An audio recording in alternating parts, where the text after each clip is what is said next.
მოგესალმებით. დღეს შევეხებით საკმაოდ რთულ თემას, რაც არის ეკლესია და სახელმწიფო, მათი ურთიერთობა და მათი უფლებები, ეკლესიის უფლებები სახელმწიფოში და სახელმწიფოს უფლებები ეკლესიის მიმართებაში. ეს მუდმივად ცვალებადი იყო და არის, რადგან ეკლესია, ქრისტიანობა ყველა მართლობის დროს არსებობდა და ყველა მართლობის დროს ცდილობდა თავის გატანას და ზოგჯერ თვითონაც ექცეოდა მართლობით სადავეებში და რაც არის მთლიანობაში დარღვევა, მაგრამ რა უნდა იყოს და როგორ უნდა იყოს. რაც შეეხება ქართულ სინამდვილეს, ჩვენ არ გვაქვს გამოცდილება ეკლესიის არსებობის დემოკრატიულ სახელმწიფოში. ჩვენი გამოცდილება, ქართული გამოცდილება რაც არის, როცა ჩვენ ჩვენს თავს ვეკუთვნოდით, მაშინ ჩვენ გვქონდა გამოცდილება მეფის და მეფის ფარველობის ქვეშ მყოფი ეკლესიისა, ანუ ქრისტიანობისა. და თავად მეფეები იცხებოდნენ ეკლესიის მიერ და მეფე ვალდებული იყო დაეცვა ეკლესია და ის სწავლება, რა სწავლებაც ეკლესიას გააჩნია. ამიტომ, როდესაც ჩვენ დღესაც როცა ვითხოვთ ისტორიას გადავხედოთ და ხალხი ითხოვს უпроსორეთ რომ გაერკვეს როგორი ურთიერთობა უნდა ქონდეს სახელმწიფოს და ეკლესიას, ამისთვის ჩვენი წარსული შეიძლება ითქვას არ გამოგვადგება. მაგალითად არსებობს ესეთი აზრი ერში, რომ როგორი ურთიერთობა ქონდა გრიგოლ ხანძთელს მეფესთან. რომ გრიგოლ ხანძთელი მეფის პირად ცხოვრებაშიც კი ჩაერია და ის რაც იყო მისთვის ცოდვის ნაყოფი, ეს ქალი წაიყვანა მონასტერში, ჩამოაშორა მეფეს და მეფეს მოუწოდა ზნეობრივი ქრისტიანული ცხოვრებისკენ და დღეს ითხოვს ხალხი, რამდენად აქვს ამის უფლება ეკლესიას. აი ჩვენ დღეს რა დღეში ვართ, რამდენად გვაქვს ჩვენ ასე გავაკონტროლოთ სახელმწიფო ამის უფლება. ეს დემოკრატიულ სახელმწიფოში მე მინდა ვთქვა, რომ თითქმის შეუძლებელია. შეუძლებელია დემოკრატიულ სახელმწიფოში ეკლესია აკონტროლებდეს სახელმწიფო მმართველების პირად ცხოვრებას. და ამავდროულად არც სახელმწიფოს შეუძლია ეკლესიაში გააკონტროლოს ან ეკლესიის სწავლება, ან მათი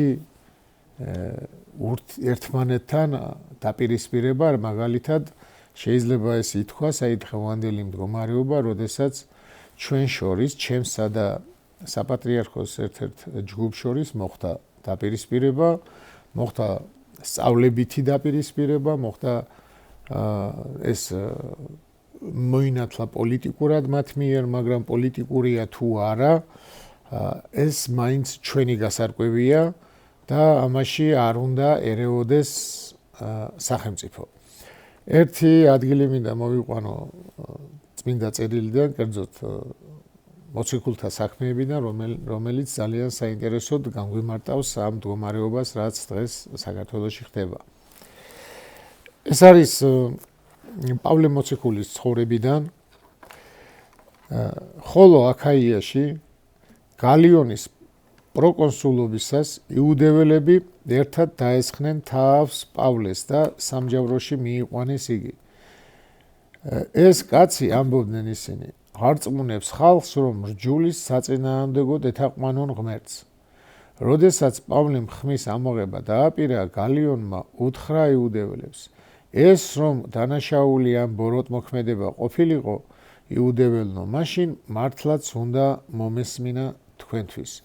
მაგრამ როცა სარჩელი თქვენს მოძღვრებას სახელებსა და რჯულს ეხება თქვენვე მიხედეთ მე არ ვარ ამისი მსაჯული და გამოყარა იგინი სასამართლოდან.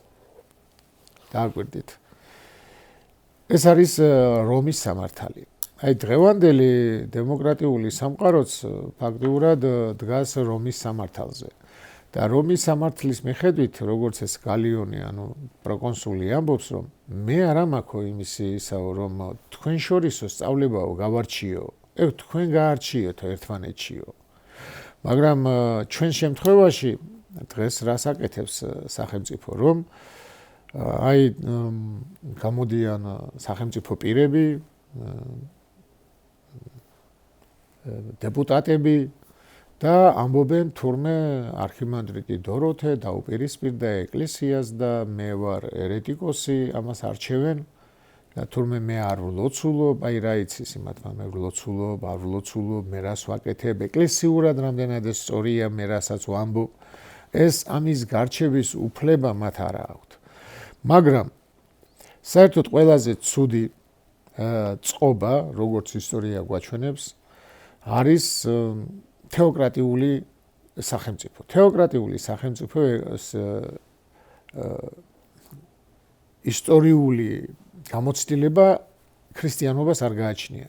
შეიძლება ითქვას თეოკრატიული სახელმწიფო იყო ერთადერთ ხელ, როდესაც მოსე განაგებდა ისრაელის ერს. მოსე წინამძღვრობდა და მოსეს ჰქონდა კავშირი ღმერთთან და მოსეს მეშვეობით ღმერთი განსწავლიდა ხალხს და ხალხს დასაჯილს სჯიდა და დასაჯილდოვებელს აჯილდოვებდა. მაგრამ აი აქ არის ერთი უნიშნულოვანესი დეტალი, რომ როდესაც მოსე ამას აკეთებდა, მოსე როცა ღმერთს ესაუბრებოდა, ხალხიც ხედავდა. ხალხსაც ესმოდა. ჭექაქუხილის სახით, ცეცხლის სახით, ხალხიც მონაწილეობდა რაღაც ნაწილში ღმერთსა და მოსეს შორის საუბარში. და ესეთი თეოკრატია არასოდეს არ ყოფილა შემდეგ, მაგრამ აი დღეს ვიცით ჩვენ რომ არიან სხვა რელიგიის წარმომადგენლებიც, სახელმწიფოები, სადაც არის თეოკრატიული მართვა, სადაც სახელმწიფო ლიდერი ხდება ეკლესიური ლიდერი, ანუ რელიგიური ლიდერი ხდება სახელმწიფო ლიდერი. და ასეთი სახელმწიფო არის ირანი, მაგალითად, სადაც სისასტიკე აღემატება, რა ვიცი, ყველანაირ სისასტიკეს აღემატება იმდენად მძიმეა და რატომ? იმიტომ რომ ქრისტე ამბობს ერთ ადგილას, რომ თქვენ დაგხოცავენ და ეგონებათ, რომ ღმერთს ცეს თაყვანი.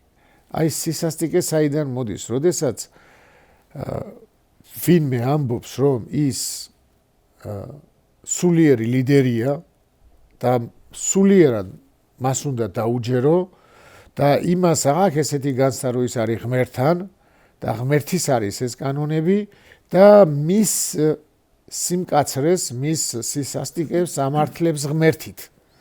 და აი ასეთ შემთხვევაში ერი იტანჯება, რადგან ღმერთი ხდება მათთვის მსაჯული და ღმერთის სახელით სჯიან. და ეს ქრისტიანობაში დაუშვებელია. ძალიან ხშირად ამბობენ ჩვენი მართველები, ანუ ეპისკოპოსები, რომ პავლე მოციქულის სიტყვებს იშველიებენღვთამსახურები და ამბობენ რომ დაემორჩილენით მთავრობას. ეს არ ნიშნავს იმას, რომ ყოველი მთავრობა ღვთისგან არის, ეს არ ნიშნავს, რომ ყოველი მთავრობა ღვთისნიერია, მაგრამ აქ ძალიან საინტერესოა ის, რომ პავლე მოციქული არა მარტო იმას ამბობს, რომ თავრობობა, ანუ ის რომ ხელმწიფება უნდა იყოს და ვიღაცა უნდა იყოს ბატონი და ვიღაცა მსახური, ამას მარტო კი არ ამბობს, რომ უფროს უმცროსობა უნდა იყოს. არამედ იმასაც ამბობს, რომ ეკლესიას ეუბნება, რომ დაემორჩილეთ, ანუ ეკლესია არ უნდა იყოს მართველი და ეკლესია არ უნდა ერეოდეს მართველობაში. აი ჩვენთან არის ახლა გავრცელებული ესეთი აზრი, რომ რამდენად შეიძლება ეკლესია ერეოდეს მთავრობის გადაწყვეტილებებში. ჩვენ კონკორდატის მიხედვით გამოყოფილია ეკლესია ოფიციალურად და ესე წერია, რომ ეკლესია სამთავრობო საქმიანობაში არ ერევა და მთავრობაც ეკლესიის განგებაში არ ერევა. კი ბატონო, ესე არის, ესე უნდა იყოს, მაგრამ რამდენად არის ესე და რამდენად ხერხდება ეს არის უკვე დასადგენი. მაგრამ არც ერთ ეპისკოპოსს არ შეუძლია დადუმდეს, როცა მთავრობა იქცევა ბოროტად. როცა მთავრობა ხალხს ექცევა ბოროტად. იმიტომ რომ ხალხს და მთავრობას, უბრალოდ ეკლესიას და მთავრობას გვყავს თითქმის ერთი ხალხი საქართველოში. და ამიტომ ეკლესიისთვის ძალიან მნიშვნელოვანი უნდა იყოს აი ამ ხალხს, რომელიც არის როგორც მისი, ისე საქართველოს მოქალაქე.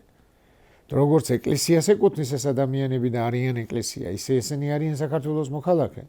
და ეკლესიისთვის ძალიან მნიშვნელოვანი უნდა იყოს საქართველოს სახელმწიფო ამათ რამდენად სწორად ექცევა, რამდენად სამართლიანად ექცევა. და ამაზე დადუმება ეპისკოპოსს არ შეუძლია და არც მღვდელს და არც ერთ ეპისკოპოსს არ შეუძლია მღვდელს აუგრძალოს ამაში ჩარევა, როცა მთავრობა ხალხს სასტიკად ექცევა, როცა ხალხს წამლავს და ასე შემდეგ. როცა ამბობენ, რომ ეკლესია არ ერევა სახელმწიფოში, ეს ნიშნავს რას, რომ მაგალითად ეკლესია არ არის პოლიტიკური დაწესებულება, დაჯგუფება, რომ პოლიტიკურად მონაწილეობა მიიღოს არჩევნებში ეკლესიის სახელით. ეს არ შეუძლია და არ შეუძლია არა იმიტომ, რომ სახელმწიფო არ აძლევს ამის უფლებას. სახელმწიფოს, ამის დემოკრატიულ სახელმწიფოს ეკლესიისთვის ამის აკრძალვა არ შეუძლია.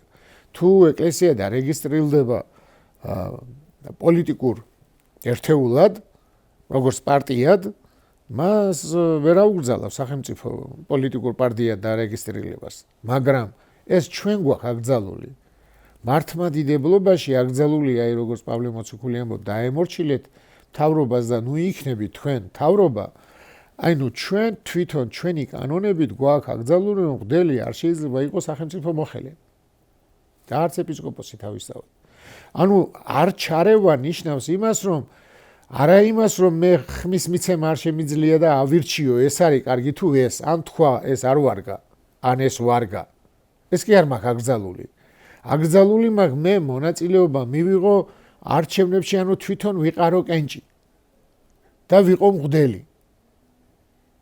თუ მე მღვდელი ვარ, მაშინ მღვდელი უნდა ვიყო და მე სახელმწიფო მოხელეობა არ შემიძლია. აი ამას ნიშნავს, რომ სახელმწიფო არ ერევა ეკლესიის, უпроსტოდ ეკლესია არ ერევა სახელმწიფოს მართვა-გამგეობაში, რომ ეკლესია არ ღებულობს პირად მონაწილეობას და არ იყრის კენჭს და არც ერთი ეკლესიის სასულიერო პირი და არა მრევლი, რა თქმა უნდა.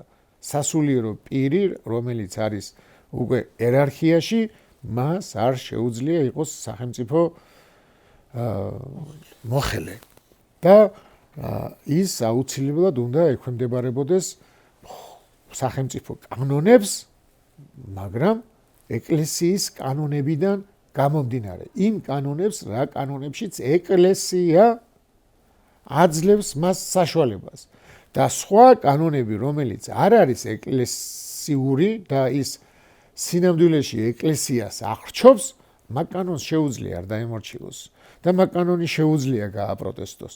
მაგ კანონზე შეიძლება ნებისმიერმა ხმა ამოიღოს. ამიტომ როცა ამბობენ, რომ ჩვენ არ ვერევით, არ ნიშნავს იმას, რომ იმის თქმა არ შეიძლება, რომ ოცნება ცუდად ექცევა ახალგაზრდობას. აი ეს მთავრობა იტყუება და ასე შემდეგ. რაც შეეხება ჩვენს მთავრობის მდგომარეობას, ჩვენმა მთავრობამ მთლიანად, რა თქმა უნდა, ვერ მოახერხებდა და ვერც მოახერხა და ვერც გააკეთებდა იმას, რომ თეოკრატიულად ექცია, მაგრამ სცადა, რომ სახელმწიფო ეკლესია გაეხადა, გააჟღერა, რომ ეკლესია იქნება სახელმწიფო დაქვემდებარებაში, სახელმწიფო რელიგია. და ეს იქნებოდა ამ შემთხვევაში ძალიან ცუდი, იქიდან გამომდინარე, რომ თუ დააკვირდებით, სახელმწიფო მოხელეები აქეთ აკონტროლებენ ეკლესიას. ეკლესიას აკონტროლებენ არათუ ქუჩაში რას აკეთებს, არამედ შიდა ოთახში რას აკეთებს, ლოგინში რას აკეთებს მღვდელმთავარი, მაგრამ იქეთ ამის კონტროლის საშუალება ჩვენ არ გაგვაჩნია და ისინი ფაქტიურად ერთი პირით და ერთი სახით ამბობენ რაღაც ოჯახის სიწმინდეზე, მაგრამ მათი ცხოვრება არ არის ამის შესაბამისი, არც ოჯახის სიწმინდის შესაბამისია, არც ოჯახის ღირსების შესაბამისია მათი ცხოვრება, უმეტესობის, რა თქმა უნდა, არა ყველასი, უმეტესობა მათის და ამავდროულად ესენი ხალხში ავრცელებდნენ, თითქოს ესენი არიან ძალიან მორწმუნეები და არჩევნების წინ გახსოვთ როგორი ისტერია იყო, რომ ჩვენ ვართ ვიცავთ ეკლესიას, ევროპა არ გვინდა, იმიტომ რომ ჩვენ ეკლესიის ტრადიციებს ვიცავთ და ჩვენს ეროვნულ ტრადიციებს ვიცავთ და დიდი კელაპტრებით დგებიან ტაძრებში და ფაქტიურად ეკლესიის სახელს იყენებდნენ საკუთარი მიზნების მისაღწევად. აი ესეც დაუშვებელია. ესეც დაუშვებელია, იმიტომ რომ მთავრობა სახელმწიფო, რომელიც არის დემოკრატიული, ამ დემოკრატიული სახელმწიფოს მთავრობა უნდა ამტკიცებდეს თავის დემოკრატიულობას, რამდენად დემოკრატიულია მისი კანონები, რამდენად ეთანხმება და შესაბამისია დემოკრატიულობასთან ის კანონები, რასაც ისინი იღებენ ხალხის დასაჯელად, როცა ხალხს ხელფასი არ აქვს და 5000 ლარით აჯარიმებ, ეს არ არის ქრისტიანობა, ეს არ არის დემოკრატიულობა, ეს არ არის ეკლესიურობა. და ამის თქმის უფლება ყველა მღვდელს აქვს, თუმცა ყველა დადუმებულია. რა ვიცი, მამებს მოусმინოთ ისტორიულად როგორ იყო, რა იყო და ჩვენ მოგვიწევს, რომ ჩვენ თვითონ შევიმუშაოთ უნდა მომავალი მთავრობა და ეს ხალხი, ვინც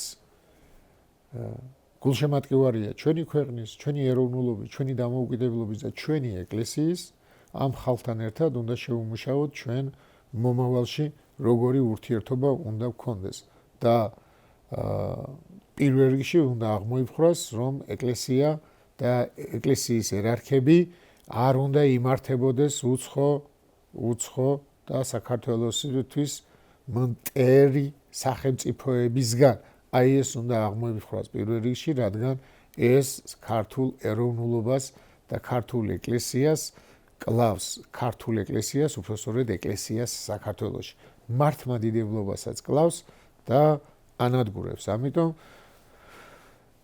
მე ვფიქრობ, რომ ამის დრო მოვა, როცა საქართველოს ეკლესიას მოშორდება რუსეთის მიერ ჩანერგილი ყველა აგენტურა. თქვენ კარგად რო თქვით, ეს საქართველოს ეკლესიას არ აქვს მართლა ეს პრაქტიკა მთავრობასთან ურთიერთობის ფორმის, ხო, ან სულ ომები გვიწევდა, ან დაყოფილი ვიყავით და 1801 წელს მე უკვე როცა ეს ავტოკეფალია გაგვიუქმეს 19 საუკუნის დასაწყისში, მაშინ უკვე რუსეთის ეკლესიის დაქვემდებარებაში შევედით და მე უკვე კომუნისტური რეჟიმი დამყარდა და ჩვენს ეკლესიას არ აქვს ესეთი რაღაცა ჩამოყალიბებული ფორმა, ტრადიცია ხელისუფლებასთან რა ფორმით უნდა იურთიერთობოს. ეს ძირითადად მაინც სხვა ქვეყნებში მოხდა, ხათუ ბიზანტიის იმპერიას გამოვრიცხავთ იმ პერიოდს, ესეთი თანამედროვე ფორმირება ურთიერთობის ეკლესია და სახელმწიფოს შორის ხდება მე-19 საუკუნის ბოლოს და მე-20 საუკუნის დასაწყისში.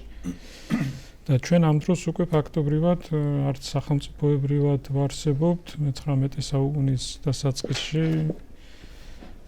და არც ავტოკეფალია გაგვაჩნია და ამიტომ არ არის რაღაც ესეთი ტრადიციული რაღაცა ფორმები ურთიერთობის. საერთოდ ახლა ეკლესიის ისტორიას თუ გადავხედავთ, ეკლესიას უხდებოდა სხვადასხვა ხელისუფლებებთან ურთიერთობა, სხვადასხვა უпростоრად რო ვთქვათ, აი მართლობის ფორმებთან ურთიერთობა, წყობებთან, ხო და აი პირველი საუკუნის ეკლესიას ჰქონდა ესეთი სტატუსი ნებადართული რელიგიის საფარველ ქვეშ. ანუ ეს ნებადართული რელიგია იყო იუდაიზმი, იუდეველობა. და ქრისტიანობა მიაჩნდათ, რადგან მიაჩნდათ აი ამ იუდეველობის ერთ-ერთ განშტოებად თავიდან რომის იმპერიაში.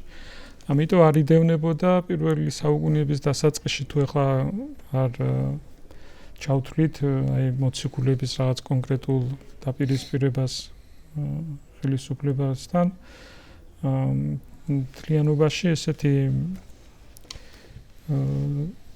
ფორმის ურთიერთობა ხელისუფლებასთან რაღაც ჩამოყალიბებული ეკლესიის ინსტიტუციას არ გააჩნდა. ამ საუკუნეში რაც იყო ის რომ ზრუნავდნენ, იბრძოდნენ იმისათვის, რომ აი გადარჩენილიყვნენ უბრალოდ ქრისტიანობის სტატუსის გამო კლავდნენ და ახლა ინსტიტუციის ჩამოყალიბებაზე ხო საერთოდ ზედმეტი იყო. ეს არის პირველი საუკუნის ეკლესიის მდგომარეობა და ურთიერთობა მთავრობასთან, ანუ დევნილი მდგომარეობა. ამის შემდეგ მოდის ეს გალიანეს ედიქტს, რასაც ეძახიან ზოგი გალერიუსს ეძახის იმპერატორს. მისი ედიქტით შეწყდა ქრისტიანობის დევნა, ეს არის 311 წელი. და 313 წელი უკვე ეს არის მილანის ედიქტი და მილანის ედიქტი უკვე უფრო გავრცობილია და აქ ანუ გალერიანეს ედიქტში ასევე იყო რომ არ შეიძლებოდა შეგეძლო ქრისტიანი ყოფილიყავი, მაგრამ ქადაგების უფლება არ ჰქონდათ, წარმართებს არ ჰქონდათ უფლება რომ გადასულიყვნენ ქრისტიანულ წამზე. და მილანის ედიქტით უკვე ეს ყველაფერი იცვლება. კონსტანტინე უკვე უფრო პრივილეგიებს აძლევს ეკლესიას და არა მარტო მართლმადიდებლურ ქრისტიანულ ეკლესიას, არამედ ყველა რელიგიის წარმომადგენლებს. არ იყო ისე რომ მარტო ქრისტიანობას მიეცა ეს პრივილეგია, უბრალოდ ქრისტიანობა პრივილეგირებული იმიტომ გახდა რომ იმპერატორებმა მიიღეს ეს რწმენა და აქედან გამომდინარე მიეცათ უფრო მეტი გასახანი. და კონსტანტინეს დროს უკვე ეკლესიას უბრუნდება ჩამორთმეული ქონებები, ეძლევა ქადაგების უფლება და თავისუფლდება გადასახადებისგან, უკვე ეს ეტაპობრივად ხდება სასულიერო პირებს უკვე ხელისუფლება უნიშნავს გასამრჯელოს, სახელმწიფო თანამდებობებზე გვევლინებიან მოსამართლეებად, მინისტრებად და უკვე ხდება აი შესაძლებლობა ეკლესიის და ხელისუფლების. და აქ ისე აი იუსტინიანეს დროს ხო საერთოდ თუ მართლმადიდებელი არ იყავი ვერცერთ, ქრისტიანი არ იყავი ვერცერთ, სახელმწიფო თანამდებობაზე ვერ იმუშავებდი, მასწავლებლად ვერ იმუშავებდი. და ნუ საერთოდ ესეთი კონტროლი დაწესდა ეკლესიაზე. ანუ იმპერატორებმა უკვე ეკლესია ბერკეტად აქციეს თავიანთი მმართველობის. და ხდებოდა ისე რომ ხან იყო, როდესაც ეკლესია იყო უფრო ძლიერად წარმოჩენილი და ერეოდა სახელმწიფო საქმეებში და იყო პირიქით, როდესაც სახელმწიფო უფრო ძლიერად იყო წარმოჩენილი და ეკლესიას მართავდა და ეს იყო პიროვნულ სიძლიერეზეც ასევე დამოკიდებული, რამდენად ავტორიტეტული და პიროვნულად ძლიერები იყვნენ იმ ეპოქაში მმართველები. და უკვე როდესაც ეცემა მაგალითად ჯერ რომის იმპერია, მერე უკვე ბიზანტია ეცემა, მანამდე გახლით ხდება ეკლესიების და აქ უკვე ცეზარო პაპიზმი და პაპო ცეზარიზმი ესე მონაცვლეობით ხდებოდა ეკლესიაში. ასევე ამ ეპოქაში ახლა თქვენ რო საუბრობდით რომ დღეს ჩვენთან ეკლესია ვერ აკონტროლებს მთავრობას და მთავრობინა ხდება კონტროლი. მაშინ ესე არ იყო აი ბიზანტიის იმპერიაში სასულიერო პირები აკონტროლებდნენ ხელისუფლების წარმომადგენლებს, ეპისკოპოსები თუ რამე უზნეობაში ამჩნევდნენ მმართველს, მას ამხელდნენ და იმპერატორის წინაშე ეს საკითხი დგებოდა განსახილველად. და უკვე ეს თანამედროვე ურთიერთობის ფორმები, ხო, რაც დღეს არის, ეს არის ძირითადად უფრო ევროპულ ქვეყნებში არის ისეთი მრავალფეროვნება, ძირითადად ურთიერთობის სახელმწიფოსთან ურთიერთობის სამი ესეთი ფორმა ჩამოყალიბდა. ეს არის დაქვემდებარებული ერთი ესეთი სისტემა, როდესაც ეკლესია სრულად არის დაქვემდებარებული ხელისუფლებას, მეორე არის განცალკევებული, როდესაც აი მთავრობა და ეკლესია სრულიად ცალ-ცალკედ არიან, მაგრამ რაღაცა ეს მთლიანობაში მაინც საბოლოოდ სრულყოფილად ესე ვერ ხდება, რომ ვერ ურთიერთობენ ერთმანეთთან, მაგრამ მაქსიმალურად ცდილობენ, რომ ერთმანეთისგან გამიჯნული იყვნენ და მესამე სისტემა ეს არის კოორდინაციის სისტემა. როდესაც შეთანხმებულად რაღაცა საერთო მიზნები, საერთო ინტერესები აქვთ და ამ თანამშრომლობენ ამ საკითხებში. ეხლა ეს დაქვემდებარების სისტემა რაც არის, ხო, აქაც ორი სახის არის. ერთი, როდესაც სახელმწიფო ექვემდებარება ეკლესიას და მეორე არის ეკლესია ექვემდებარება სახელმწიფოს. ანუ ესეთი ქვეყნები ხა დღეს მაგალითად სადაც ეკლესია სრულად დაქვემდებარებაშია სახელმწიფოს, ესეთი ქვეყნები არის მაგალითად ინგლისი, არის დანია, ასევე ინგლისში არის მეფეა იქ. მეფესთან მაგრამ საეკლესიო მმართველს პრემიერ-მინისტრს წარუდგენენ და პრემიერ-მინისტრი წარუდგენს მერე მეფეს და მეფე ამტკიცებს. და ხა ინგლისშიც კანონებით მთავრობა სრულად მართავს აი საეკლესიო კანონებსაც პარლამენტი ღებულობს. მაგრამ ამავდროულად პარლამენტშიც ეპისკოპოსები ზიან. შეუძლიათ იქ რომ სასულიერო პირს იყოს პოლიტიკური მოღვაწე. ეს ის არის ინგლისში. ასევე და ერთადერთი მართლმადიდებლური ქვეყანა, რომელიც დღეს სახელმწიფოს არის დაქვემდებარებული, ეს არის ელადა, საბერძნეთის ეკლესია. და მან დამხრევ ძალიან ისეთი დიდი პრობლემები აქვს, იმიტომ რომ ოფიციალურად ხო ჩვენ ხო ოფიციალურად სახელმწიფო დენოზე სტატუსით სახელმწიფო რელიგიად არის აღიარებული საბერძნეთი. ეხლა საბერძნეთში მაგალითად სინოდის თავმჯდომარე არის უბრალოდ თავმჯდომარე და ის არ არის რამე გამორჩეული სხვა წევრებისგან, ანუ პატრიარქი ხო არის მამანთავარი და ასე. საბერძნეთში ესე არ არის. რამე გამორჩეული უფლებები და პრივილეგიები არ აქვს. უბრალოდ არის სინოდის თავმჯდომარე და არის სინოდალური მმართველობა. და ამ სინოდის თავმჯდომარე უნდა დაამტკიცოს პრეზიდენტმა. ამიტომ იყო რომ უნდათ ქართულ ოცნებას რომ სახელმწიფო რელიგია ყოფილიყო ჩვენთან რომ მე პატრიარქი თვითონ უნდა დაემტკიცებინა. ხო, ბიზნეს. და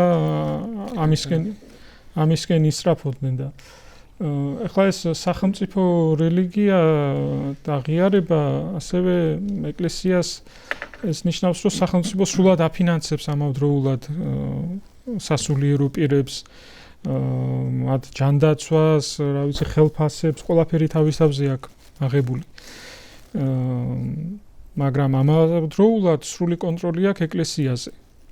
აი თავიდან ბოლომდე კანონების მიღება, თვითონ მაგალითად საეკლესიო კანონებსაც მთავრობა ღებულობს და ეკლესია ვალდებულია მიიღოს, ეს კანონები აღიაროს და ცნოს და ამის გამო ძალიან დიდი პრობლემა და დაპირისპირება აქვს.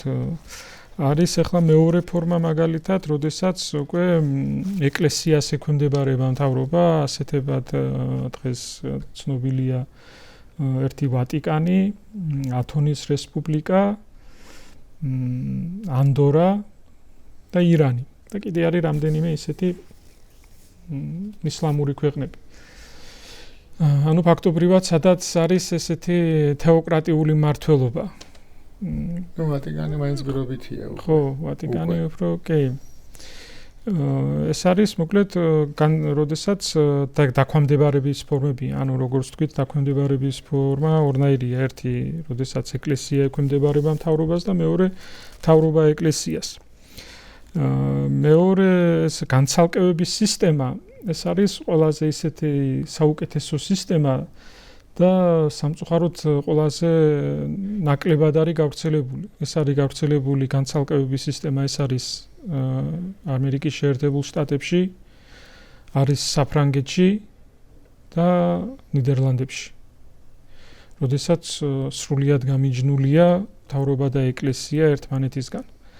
ახლა რაღაცა ფორმის ურთიერთობები რა თქმა უნდა აქვთ ერთმანეთთან, მაგრამ აი მაგალითად საფრანგეთში საეკლესიო თუნდაც ტაძრების აღდგენის ხარჯებს და იმას მთავრობა არ კისრულობს.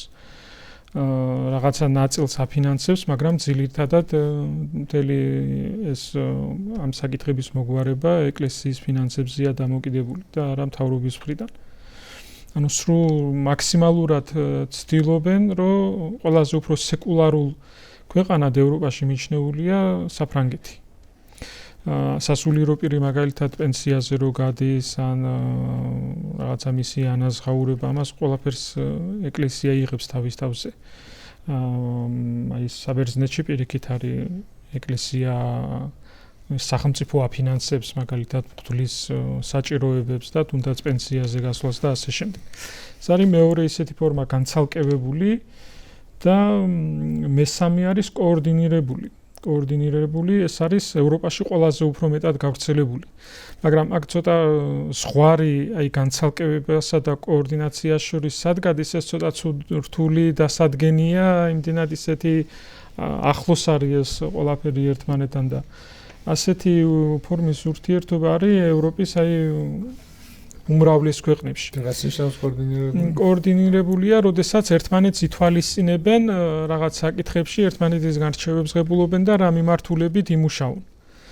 მაგრამ არანაირი ზემოქმედების ბერკეტები ერთმანეთზე არ აქვთ.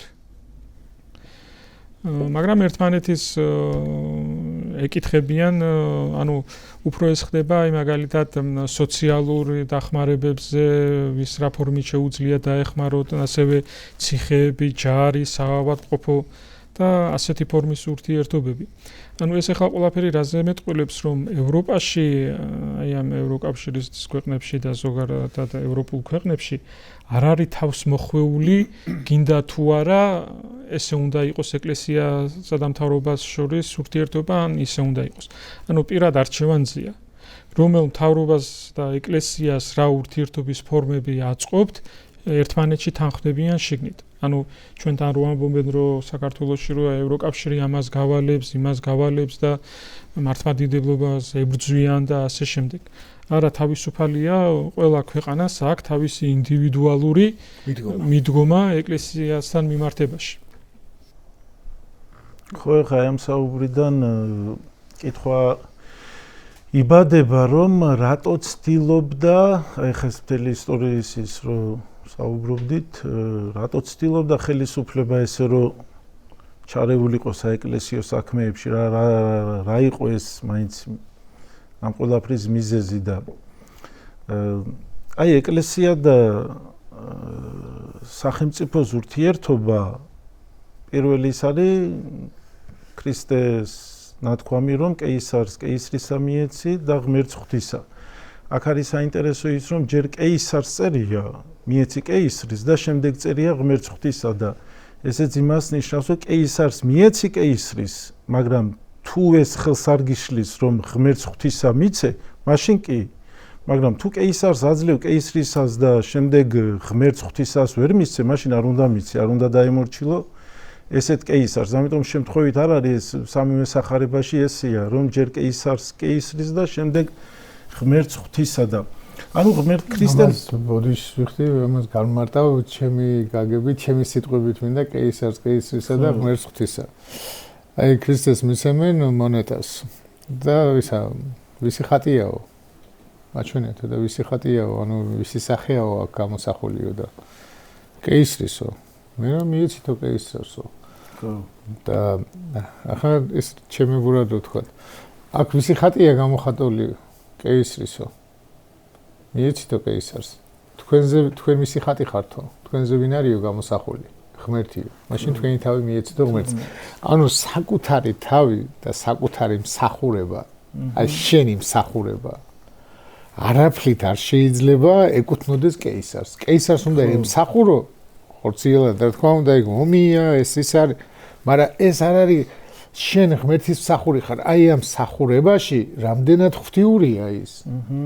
რამდენად შენს თავს ამის გამო აკეთებ თუ ღვთის გამო აკეთებ. ანუ დააკვირდით ომი არის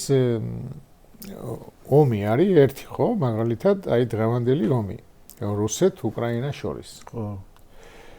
ერთნი ვინც ომობენ, ორივე მხარე ომობს, ხო? ორივე მხარე კაცს კლავს. აი ერთი მხარე არის დამნაშავე, მეორე მხარე არის გმირი და ღვთის წინაშე ყველანაირად გამართლებული. მაგალითად უკრაინა. რატო? იმიტომ რომ მას ომი კი არ უნდა. ხო, თავს იცავს. თავს იცავს და იცავს საკუთარ თავს კი არა, იცავს თავის სამშობლოს, იცავს ბავშვებს, იცავს ცოლებს, დედებს, შვილებს, მამებს. იცავს, სიცოცხლეს იცავს. კი კლავს, მაგრამ სხვა გზას არ უტოვებენ, რომ ის არ მოკლას, აი ესენი მოკვდებიან. და ამიტომ აი ომი ხო ესე ერთ იმად არ განიხილება, ომი ბოროტებაა?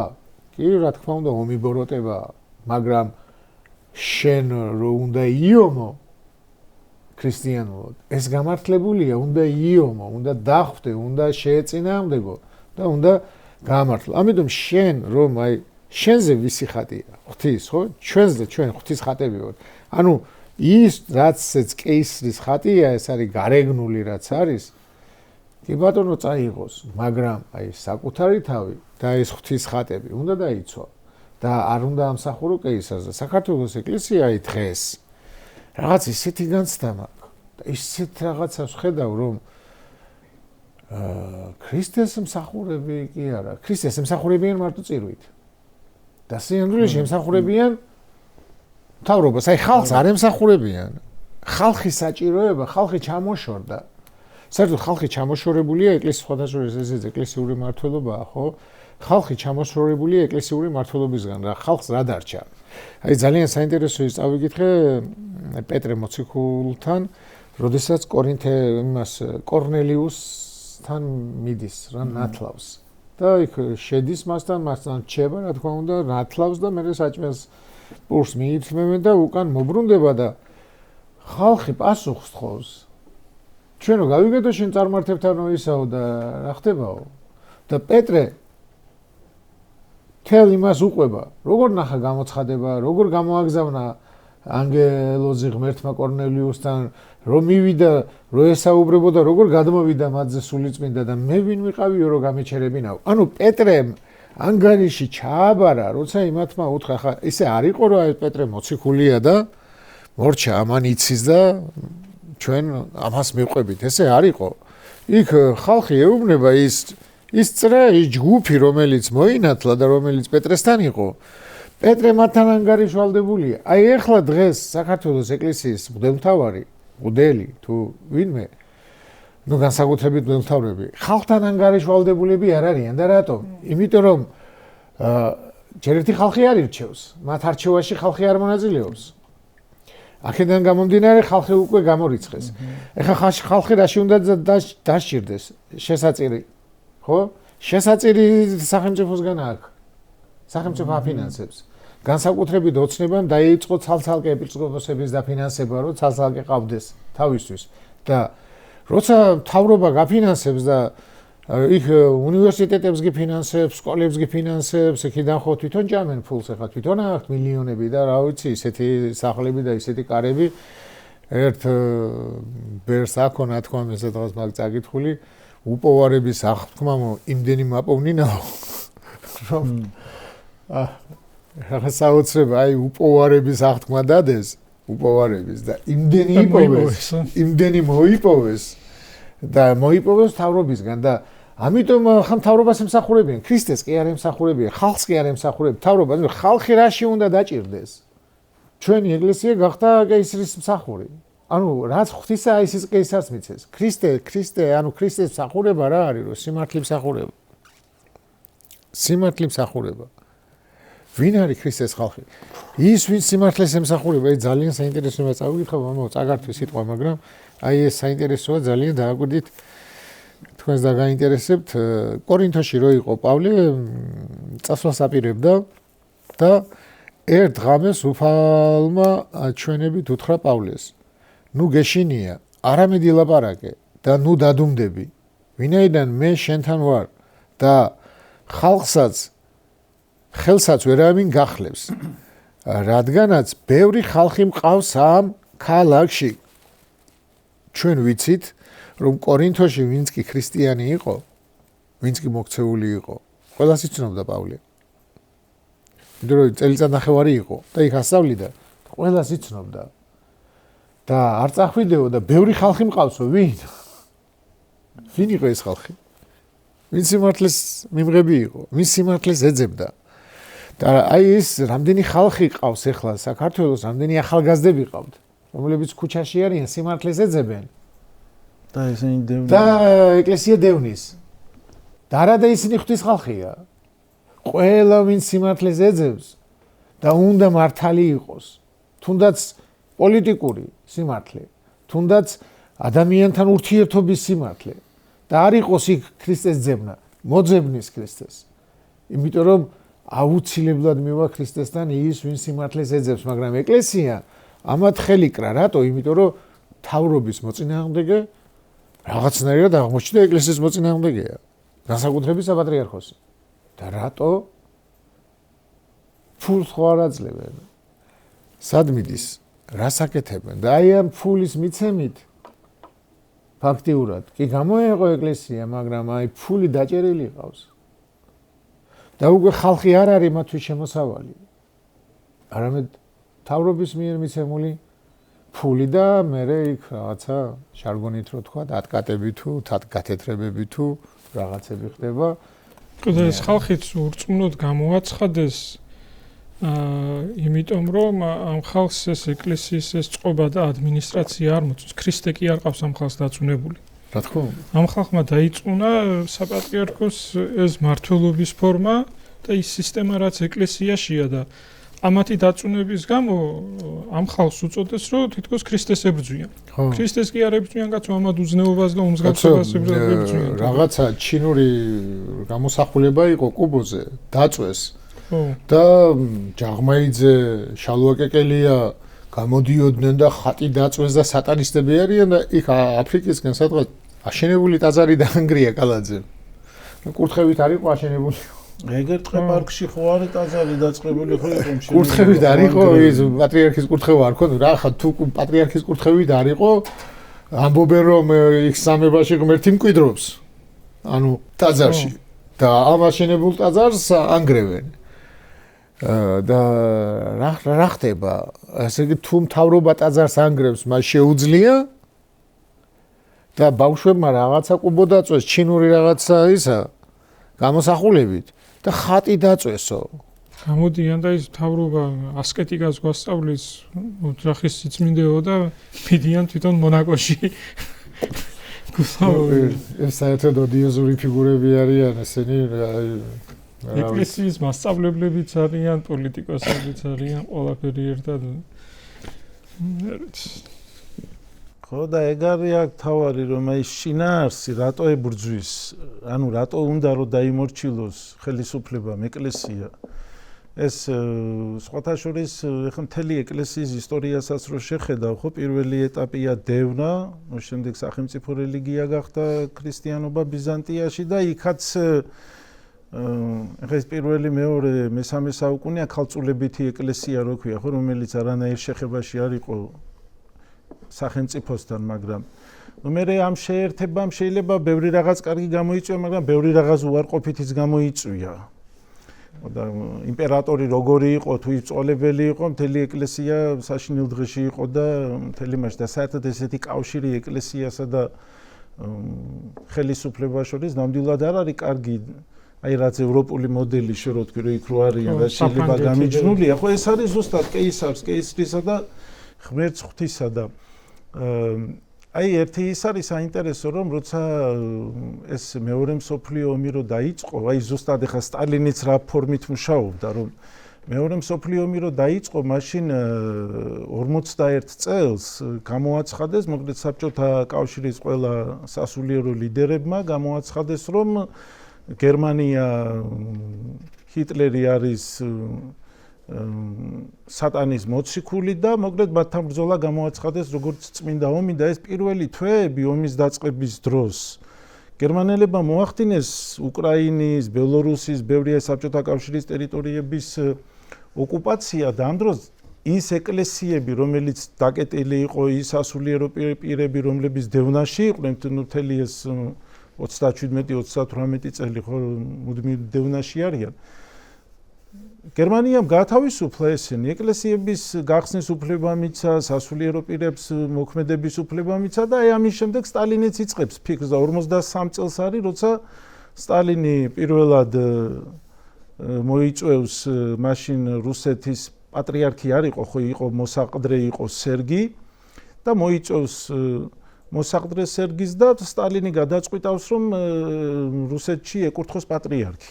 და ეს ყველაფერი მას იმისთვის სჭირდება სტალინს, იმიტომ კი არა რომ ეკლესია უყვარს და ეკლესიაზე ზრუნავს და ადამიანების გადარჩენა უნდა. უბრალოდ სტალინის მიზანი ის იყო, რომ ეკლესია დაიმორჩილოს და ეკლესიის მიერ დაიმორჩილოს შემდეგ საზოგადოება და ესენი ყველანი ერთად ჩადგებიან იმპერიის მსახურებაში. და ნამდვილად საბოლოოდ ბევრი შემდეგ ისტორიული ფაქტებიც არის ეს, რომ ბევრ ტაძრებშიო წმინდა ხატებთან ერთად სტალინის სურათებიც ეკიდაო და ანუ რა იყო ხა სტალინს სურდა რომ ფორმით არის ეკლესია ქრისტიანული, მაგრამ შინაარსით იყო სოციალისტური, უნდა ემსახუროს იმპერიას, უნდა ემსახუროს სტალინს და სხვათა შორის სემინარია აკადემიების გახსნაც დაავალა და მთელი ის, აი თუნდაც 1818 წელიწადია, როცა უკვე ეგზარქოსები მართავენ ჩვენს ეკლესიას, მაშინ პირველი ესეც რუსეთის მონდომებით იყო, რომ გახსნილიყო თბილისში სასულიერო გიმნაზია. სასულიერო სასწავლებელი თბილისის გიმნაზია, ესეც იმისთვის იყო, რომ გაეზარდათ იმპერიისთვის სასიკეთოდ მოაზროვნე სამღვდელოება.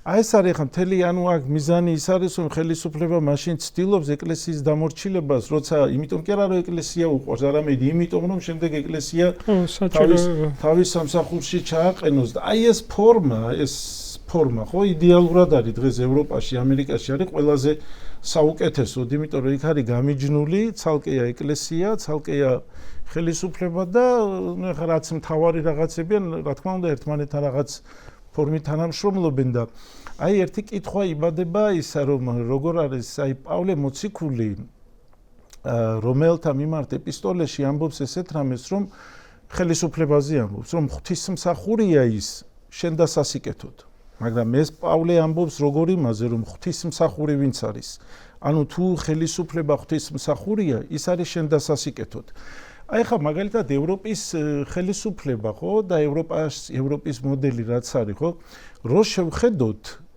ის ბევრი წესები რაც იქ არის ხო აი ადამიანს როგორ უნდა ექცეოდეს ადამიანს როგორ არ უნდა ჩაგრავდეს ადამიანთან მიმართებაში რა საზღვრებშია გუფლება აი დღეს ყველაზე მეტი ის არის ხო ესეთი თავისუფლება რა არის ესეთი გავრცელებული ფორმაა რომ შენი თავისუფლება მთავრდება იქ სადაც სხვის თავისუფლებას ეხები, ანუ სადაც სხვა ზაზიანებ და ძველ აღთქმაში არის ესეთი ამბები წერია, როცა მოსე ნახავს ღმერთს სინასთაზე, მიიღებს 10 მცნებას, ამ 10 მცნებასთან ერთად მრავალი მცნებებიც არის, იქ ეს 10 მთავარია, თორე ბევრი წესები მოისმინა მან ღვთისგან, რომ თუ როგორ უნდა ყოფილიყვნენ ადამიანები ერთმანეთთან ურთიერთობაში. აი მაგალითად ეხა დღეს გონია რომ ჩვეულებრივად ძალიან მარტივად გასაგებია, მაგრამ მაშინ არ იყო ეს მარტივად გასაგები, ღმერთი ასწავლის ადამიანს. აი წერია მაგალითად ლევიტელთას წიგნში რომ თუო ვინმე მოგპარაო შენ ხარიან ცხვარი და ის დაკლამან მაშინო 5 წილად უნდა, ანუ 5 წილი გადაიხადოსო ხარის და 4 წილი ცხრისო. თუ ვინმე მოცეცხლი წაუკიდაო თავის ყანაში ეკალს და შემდეგ ეს ცეცხლი სხვის ყანას გადაედო, მაშინო მანო გადაუხადოსო ის ზარალი რაც მას მიაყენაო. ანუ ეხლა რო ვთქვა ხო როგორი მარტივი წესებია. ეხლა სხვა ადამიანს რომ ყანას გადაუწოდა, სხვა ადამიანს ხარს რომ მოპარავ, ის რომ უნდა გადაიხადო, ამას ღმერთი ასწავლიდა მაშინ ადამიანებს. ეხლა ესე იგი ადამიანი როგორ ვერ იყო მაშინ განვითარებული და აი ეს წესები შემდეგ იმდენად გახდა კაცობრიობისთვის აი როგორც აი ჩვევა, როგორც ბუნება, როგორც რაღაც კულტურა, ხო, იმდენად გაითავისა კაცობრიობამ, რომ რო შევხედოთ ზუსტად აი ამ წესებზე დგას დღეს ევროპული კანონები. ის რომ ადამიანს არ უნდა მოპარო და ის რომ ადამიანს არ უნდა დაჩაგრო და ამის წილ შენ გადასახდელი გექნება და ამის წილ შენ დაისჯები კიდეც, ეს იქ მოქმედებს, მაგრამ ჩვენთან ეს საერთოდ არ მოქმედებს.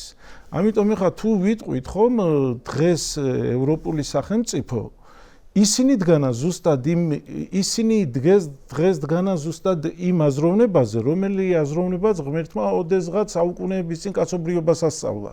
მაგრამ დღეს ისინი ესე ცხოვრობენ, შემდეგ ეს იმდენად ჩვევა გახდა ადამიანისთვის და აი პავლე მოციქული ამბობს კიდევ ერთ ადგილას საინტერესოდ, რომ რჯული ჩვენ და ამღზრდელ აღმოჩნდაო იმისთვის, რომ ქრისტესთან მივიყვანეთო და შემდეგ მამა არსენს ვკითხე და მაინტერესა ეს სიტყვა აღმზრდელი თურმე ნიშნავს პედაგოგს.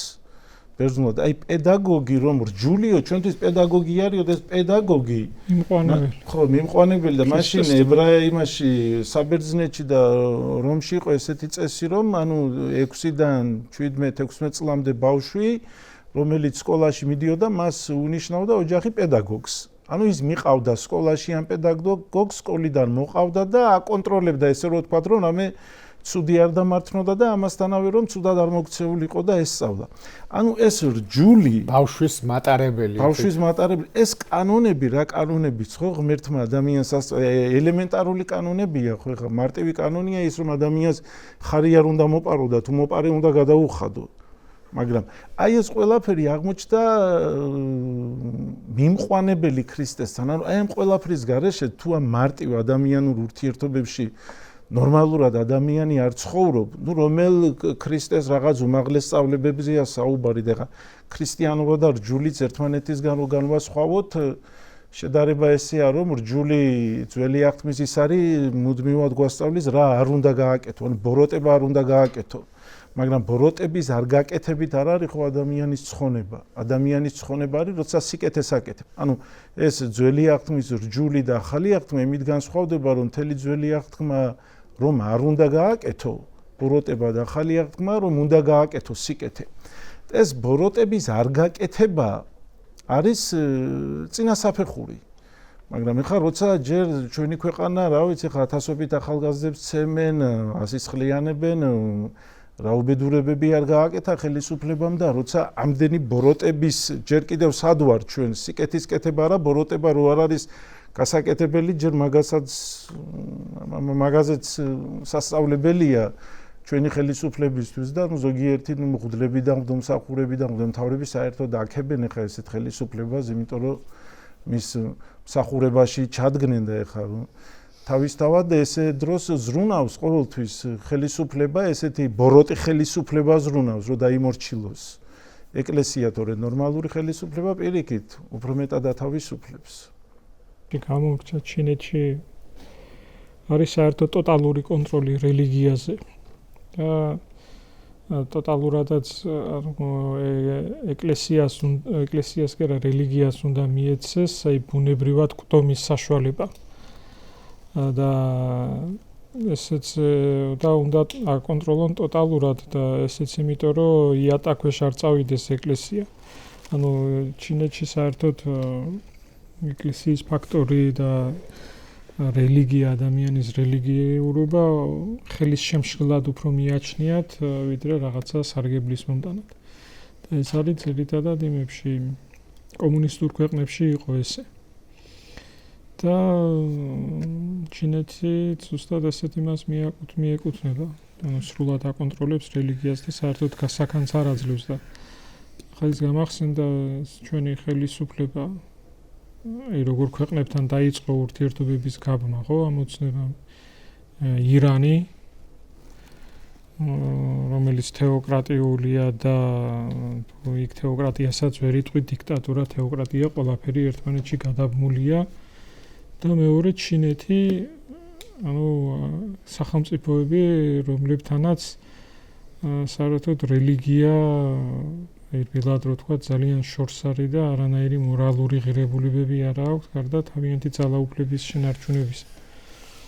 და ესეც იმიტომ, რომ თავისი მსგავსი მოძებნეს, ანუ წყაროს სადეძებდნენ, რაში ხედავდნენ თავიანთ საზრდოს და ურთიერთობის მისთან გამომღება შეადარე რა ხდება დღეს ირანში, თუნდაც რელიგიის კუთხით და თუნდაც პოლიტიკის კუთხით და ხალხთან მიმართებაში და შეადარე ევროპული ქვეყნები.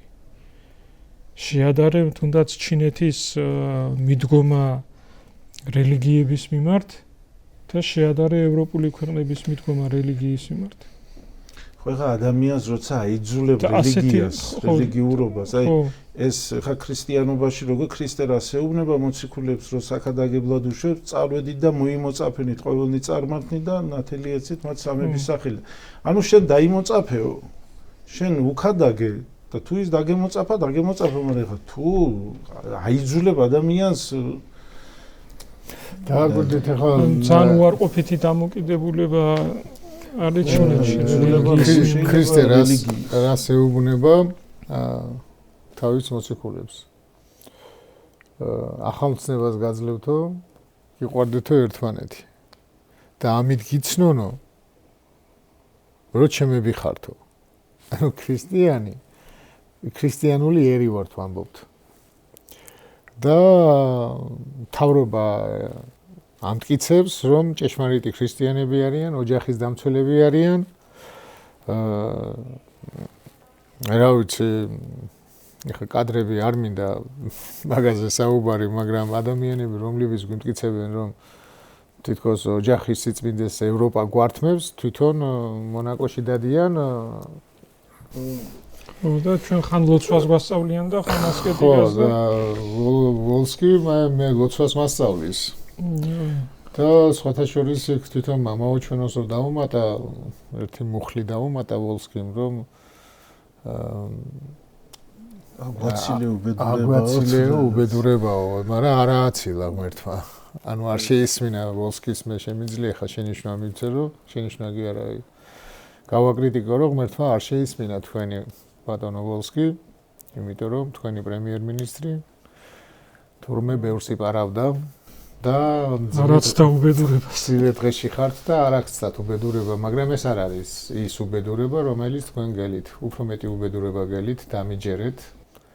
მე ლოცვაც ვიცი, ღმერთიც ვიცი და ღმერთს ესმის ჩემი და მე მესმის ღმერთის. ამიტომ უფრო მეტი უბედურება გელით თქვენ და ბევრ თქვენნაირს.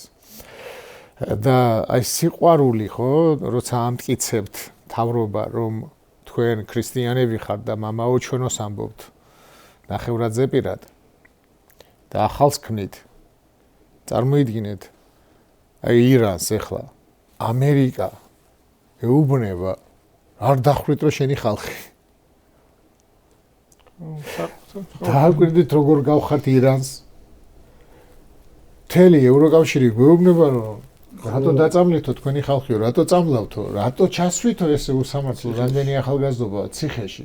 ანუ ისინი გამხელენ თქვენს უსამართლობაში და თქვენ იძახით რომ ჩვენ სუვერენული სახელმწიფო ვართო და ჩვენი უფლება არის, ანუ ჩვენი უფლება არის ჩვენი ხალხი ესე ჩვენებურად დავსაჯოთ, მაგრამ არის ქრისტიანული? არის ქრისტიანული შობას რომ ერთი ადამიანი არ შეგიწყალებიათ? არის ეს ქრისტიანული? არის ქრისტიანული რომ მზია რომელმაც რაღაც ლოყაზე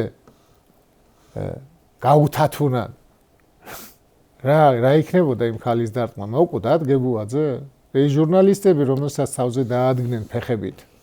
ისინი არავინ დაჭერილი არ არის და მზია რომ ციხეში მიჟილია და იქ რო ტანჯავთ. არის ქრისტიანული? აი რაში გამოიხატება თქვენი ქრისტიანობა? აი ეს მამაო ჩვენო ლოცვა, თქვენ რო ლოცულობთ, რას ლოცულობთ ერთი? ხმამაღლა გითხარით რას ლოცულობთ? რა არის თქვენი ლოცვა? რა გინდათ? ქართველი ხალხის დაწავლა, ცემა ახალგაზრდების რას აკეთებთ? რომელია ქრისტიანული, რასაც თქვენ აკეთებთ აქედან? გონს მოდით ეს არ არის არც დემოკრატიული, არც ქრისტიანული და არც ადამიანური. თქვენ არათუ ქრისტიანობა ადამიანურ ზღვარსაც გადახვედით და საკუთარ ერს ღუპავთ. მერტი შეეძია ჩვენს ქვეყანას. სხვათა შორის ერთ რამეს დავაკვირდი, აი ხა ეს რუსეთ-უკრაინის ომის დროს, რო ვაკვირდებოდი ადამიანებს, იდგნენ ზოგიერთები რუსეთის მხარეს. აი როგორ მიკვირდა ხო, თავრობა და მათი ჩვეულებრივი ადამიანებიც, თავრობა თავისთავად. შემდეგ რო დაიწყო აქ ჩვენთან ეს აქციები და ახალგაზრდები გამოვიდნენ და ახალგაზრდები ესე დალეწეს, ესე ცემეს, ესე დაასისხლიანეს, იგივე ეს ხალხი. თავრობასთან ერთად თავისთავად იდგა მოძალადე ხელისუფლების მხარეს. აი ეხა მესამე ეტაპს რო ვაკვირდებ, ხო იგივე ეს ხალხი ზუსტად ირანში რაც ხდება, ხა ადამიანურად ხო ხა გუშინ სოციალური აიათოლას მხარეს არიან, ხო, ანუ მკვლელების მხარეს არიან, ხა იქ რამდენი ბავშვი კვდება, ხო, ეხა რა ვიცი ადამიანურად ადამიანი როგორ არ უნდა გეწოდებოდეს, ჯალათი ხო არა ხარ მართლა, ეხა გუშინ სოციალური ქსელი თითქმის რა ვიცი, ნახევარმა საქართველოს ვიც მართლა მართალ მხარეზე დგას და ვისაც უყვარს ადამიანი, ყველა ღიზელი იყო და ყველა წერდა რაღაცა გძინავთ, ყველას ისეთი დიდი ინტერესი ჰქონდა რა ხდება ირანში, იმიტომ რომ ადამიანურად როგორ არ უნდა გეცოდებოდეს, რომ ადამიანს ბავშვებს კლავენ და ხოცავენ. მაგრამ რო ვაკვირდები ხო საერთოდ ეგ არის ბოროტების იმპერიის ხასიათი, რომ ის მოძალადეა და შემდეგ მისი მიმდევარი რო ხარ, შენც მოძალადე ხარ. აი სად არის მე ადამიანის სიყვარული, ეხლა ქრისტემ რა თქვა, გიყვარდეს ღმერთი და გიყვარდეს მოყვასი. ამორცნებაზეა მთელი ქრისტიანობა აგებული. ეს არ გაქვს ადრე არ ვაკვირდებოდი ესეთი თავის მთავრობის მოყვარეობა და ეს ძალაუფლების მოყვარი რაც ცოდების ეს მთავრობის მოყვარეობა მეთქი რა იყო, რა უნდა იყოს ესეთი ეს მთავრობის თურმე რამხელა ცოდვა ყოფილა. ეს მთავრობის მოყვარეობა ის კი არ არის მარტო თანამდებობის პირი რო იყო. მთავრობის მოყვარეობის გამო წუხელ ხამით 50000 კაცი მოკლა რა. დახვრიტა ქუჩაში. რამხელა დიდი ვნება ყოფილა ძალაუფლების სიყვარული რა. მე მგონი ყველაზე დიდი ცოდვა ეგ რა. იმიტომ რომ ამის გამო ყველაფერს აკეთებენ მე. ყველაფერზე წამსვლელები ხდებიან, ოღონდ თავრობაში იყვნენ და ძალაუფლებაში იყვნენ. ეს ჩვენს თავრობაში რაც ხდება, მომავალ თავრობის მოყვარეობა იმდენად არ არის, არამედ ხელისუფლებაში ყოფნა და მათი თავისუფლება გატოლდა. ხო, ამის გარეშე კარგია. იმიტომ რომ თავისუფლებას იმდენი კრიმინალი აქვს ჩადენილი. თავდაცვისთვის რომ როგორც კი აი ნახეთ ოცნებაში ვინც პრემიერ-მინისტრი იყო, ხო, ყველა ქებული იყო და როგორც კი დაკარგეს ხელისუფლება, ნახეთ რა აქვე მათივე ხელით რა მოუვიდათ, ხო? აი პრემიერ-მინისტრი რამდენი რაღაცა ფურის მოპარვისთვის ზღვის ციხეში, მაგრამ მარტო მაგი აქვს ჩადენილი, ათასებია, ხო? ნუ მაგიც გამოიკვლევა მე შემდეგ მთავრობის დროს, მაგრამ ამ ესენიც მთავრობაში იმიტომ უნდათ, რომ ამათვის თავისუფლება და შეიძლება ითქვას, რომ სიცოცხლეც ცოცხლად დარჩენა გაიგივდა ძალაუფლებასთან, იმიტომ რომ ძალაუფლების დაკარგვისთანავე იციან, რომ მათ უბედურებები ელით, იმიტომ რომ იმდენი ბოროტება აქვს ჩადენილი. ერთი რამე ბოდიში ერთი ის არის, რომ დავაკვირდებით, აი ძველახმაში რომ კითხულობდი ის არის, მოგდეთ თუ ადამიანს ხარს მოპარავდა ადამიანი, ანუ ღმერთი ასწავლის ღმერთი ამბობს როგორ უნდა მოიქცეს. თუ ხარი მოპარეო და ცხვარი, იმ ერთი ხარის წილ 5 ხარი უნდა გადაეხადა, მაგრამ ცხვრის წილ 4 ცხვარი. და ხა კითხვაა დასმული, აქ რატო 4 და იქ რატო 5-იო?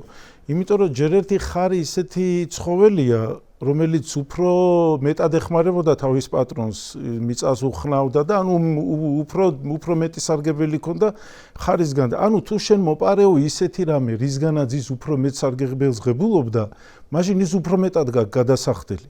ანუ როგორ არის ღმერთი რას ამბობს, თუ ადამიანს რაღაცას მოპარავ, ის უნდა აუნაზღაურო მას და გადაუხადო. ეხლა მაგალითად პრემიერმა რაღაც რომ მოპარა ქართულ ხალხს. ეს ციხეში რო ჩასვიკი, მაგრამ ეს ხალხი ეს არ არის ბევრი რაღაცა ღმერთი სხვანაირად არის ღვთისგან კანონი მოცემული და ნუ ეხლა ესენი კი ბატონო შენ მოპარე წაიღე და ჩავსვით ეხლა ეს კაცი 5 წელია თუ 7 თუ 8 მაგას რა მნიშვნელობა აქვს, მაგრამ აქ რომ ხალხი მშიერი დატოვა ამ კაცმა. ხო, თან შეჭმულია მოპარვით აქ პენსიონერები წამლის ფული არა აქვს ხალხს და თურმე რა ვიცი იმას ჭამდენო ბავშვის ბაღების ფული აქვს შეჭმული თენემას ხო. ხო და ეხლა ამათ ვინ აუნაზღაურა ეს? და ღმერთი ამბობს რომ აუნაზღაურდეს ამ ხალხს. ის უშიშროების ის რო იყო რაგვარია იმას აქვს ბაღების ფული შეჭმული ხო. ხა როგორი რაღაცაა ხო კაშკა. როგორი რაღაცა ხა ნახე ერთი პრემიერი, ორჯერ პრემიერი. ის უშიშროების მინისტრი, ის გენპროკურორი. ესე იგი გამოდის სისტემა გვძარცავდა რა. მთელი სისტემა კონკრეტული ის კი არა, სისტემა მუშაობდა იმაზე, რომ გაეძარცვა საქართველო. ეს ახლა სამი ესეთი დიდი თანამდებობის პირებიდან წლების მანძილზე იყვნენ ხელისუფლებაში. ხო და ესე იგი გამოდის, რომ მთელი სისტემა მიზანმიმართულად ძარცვავდა ქვეყანას რა. ეს ერთი უბედურება ცალკე და მეორე დიდი უბედურება რომ ეკლესიაში 90%-ზე მეტი ამაზე დუმს და მე ამათან მეგობრობს კიდე და აჯილდოებს თვითონაც ჭამს რაღაცა გამოდის და აქებს და ადიდებს ხელისუფლებას და ხელისუფლებას რას აქებ და ადიდებ მიდი და ამხილე მაშინ.